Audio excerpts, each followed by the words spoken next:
Devasana on the 12th of July, 1979. The teaching, the Ovadapaṭimokkha of all of the Buddhas, summarizes into three main topics: Sabbapapassa, akaraṇaṁ, avoiding doing any kind of evil; Kusalassupasampada, the cleansing of one's heart and the instilling into it of wisdom, skill, and mastery; the developing of the Kusala, or the wholesome things, which really means the development of wisdom.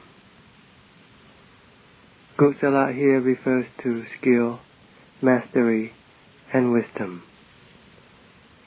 Sacittapariyodapanaṁ, the cleansing and the purifying of one's citta, so that it can become luminous and bright, and attain to the state of purity.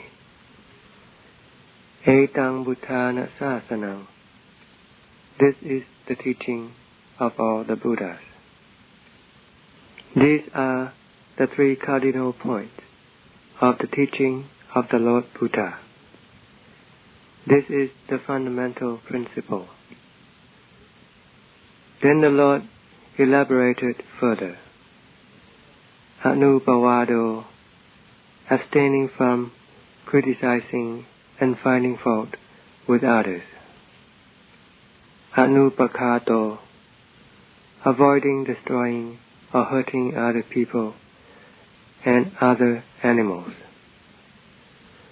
Patimokkhe saṁvaro, being restrained within the rules of the discipline, which is the Patimokkhe.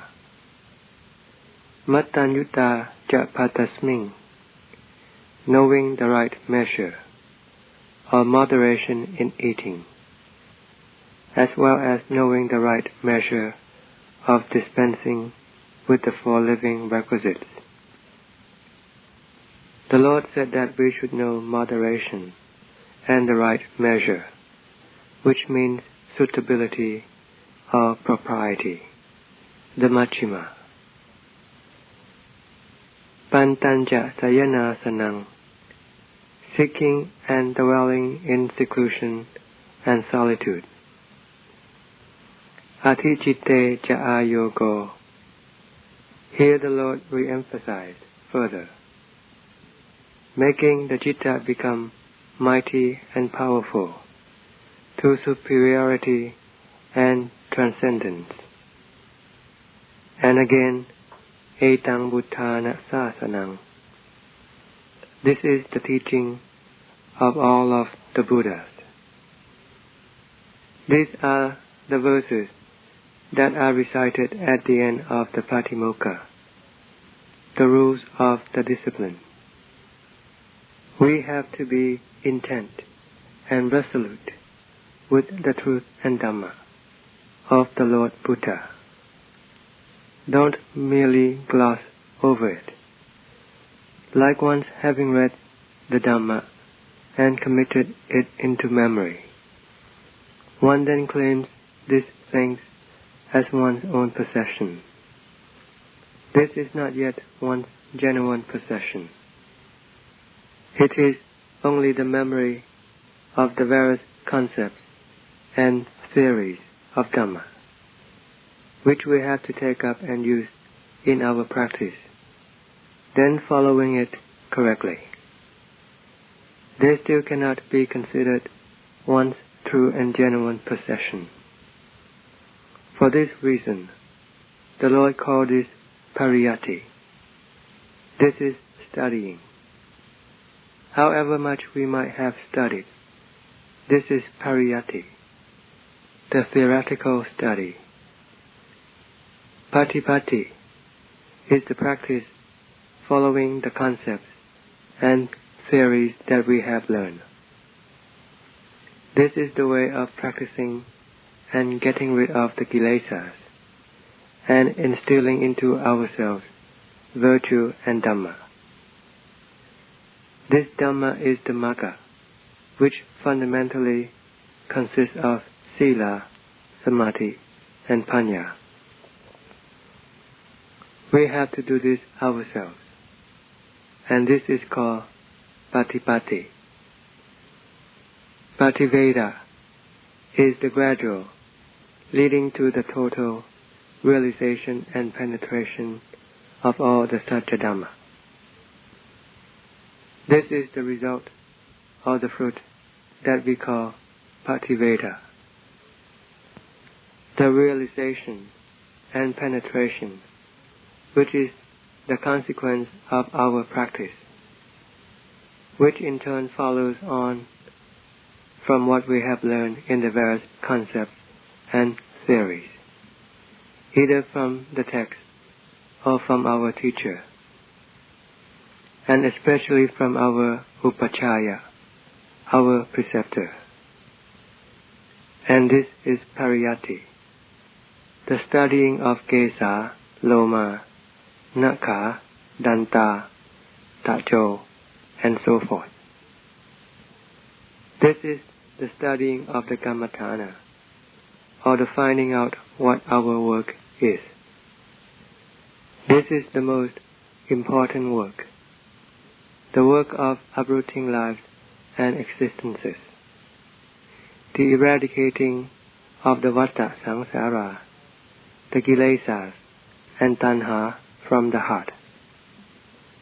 We have to uproot them with this particular means. This is because every kind of kilesa, tanha, and asava hides behind the hair of the head, the hair of the body, the nails, teeth, skin, and bones, and the rest of the 32 parts of the body. They are all the hiding places of the kilesas. For this reason, we have to unravel and clear them up, and reveal them, so that we can see their true natures. Then the kilesas will not be able to hide behind them, for Panya will now have exposed and uncloaked them. It will have eradicated all those things that cover and obscure, and the hiding places of all the various kinds of kilesas and tanha. Panya can do this gradually, and this is the aspect of practice. Wherever we are, we must not lose sight of this work. This work is highly sophisticated and subtle. It is a continuous work, and not a seasonal or periodical one, like the work for the government or farming, which has certain times and certain seasons to do. That is the work that starts in the morning and finishes in the evening. This is the way that the world does its work. The work of overcoming the kilesas, tanha, and asava, which is the work of Dhamma, which can instill Dhamma within ourselves, is work in which we cannot use the way of the world, for they contradict one another. The world has its time, schedules, and seasons. The civil servants begin to work at a particular time, and they leave work at a certain time. It is the same way in all the factories. They all have their time of opening and closing. Farming is done seasonally. The work of the world follows a certain time schedule. But the work that we are doing is subtle, comprehensive, and very intensive. It is quite strenuous, but not to the extent where we can become weary of it. This is subtle work, because the kilesas are extremely subtle. For this reason, we have to scrutinize and investigate constantly, both day and night, in sitting, walking, and lying down. This is with the exception of when we go to sleep, when it will be impossible for us to do anything about it. Otherwise, we must have this work constantly sticking to our awareness and constantly having sati overseeing the work. While we are standing, we must be doing the work, having any particular object, which is the instrument for the eradication of the kilesas.